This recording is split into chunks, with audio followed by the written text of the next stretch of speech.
नाही, आता आज तुमच्या सर्वांच्या माध्यमातूनच कळलं की ते कोणत्या तरी खाजगी रुग्णालयामध्ये ॲडमिट आहे, ICU मध्ये आहे आणि ICU मधनं ते इंटरव्ह्यू देऊन राहिलेले आहेत. म्हणजे आता ही चीड येण्यासारखी गोष्ट नाही आहेत का? विड्रॉलच्या दिवशी आमची त्यांची पहिल्यांदा भेट झाली. त्यांना निवडणूक लढायची होती. ते आले आमच्यापाशी, त्यांनी घेतला बी फॉर्म, लावला आणि त्या ठिकाणी आता तेच ॲडमिट झालेत.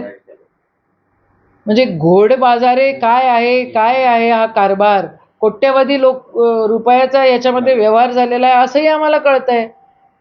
आणि जर इतका कोट्यवधी रुपयांचा जर व्यवहार होतो आणि एवढे कॅश जर इकडची तिकडे आणि तिकडची इकडे होते, तर आदरणीय देवेंद्रजी काय करतात? काँग्रेसची नेमकी काय भूमिका राहणार आहे? प्रदेश अध्यक्ष जसं सांगतील तसं आम्ही करू. वंचितला पाठिंबा देण्याची जे प्रदेश अध्यक्ष सांगतील तसं आम्ही करू. शिवसेनेचे मी बिलकुल हेमंत पाटलांच्या म्हणण्यावर मी दुजोरा देते. खरी गोष्ट आहे, ही निवडणूक जी आहे ही सामान्य कार्यकर्त्याची निवडणूक राहिलेलीच नाही आहे. या निवडणुकीमध्ये काय घोडेबाजार होतो आहे आणि कशा प्रकारे हे लोक करप्शन करतायत, कशा प्रकारे करप्ट सगळी सिस्टम करतायत हे आपण बघतोय. या सगळ्या गोष्टीचा निषेधच या ठिकाणी आम्ही पण करतो.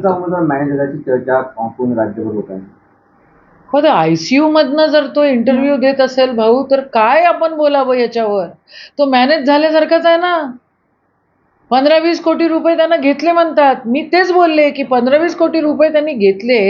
एवढी कॅश आणि एवढा व्यवहार जर होतोय, तर मग होम मिनिस्ट्री करते तरी काय आहे?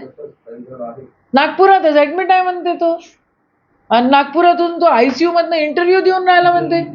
चीड येते या सगळ्या गोष्टीची आम्हाला पण.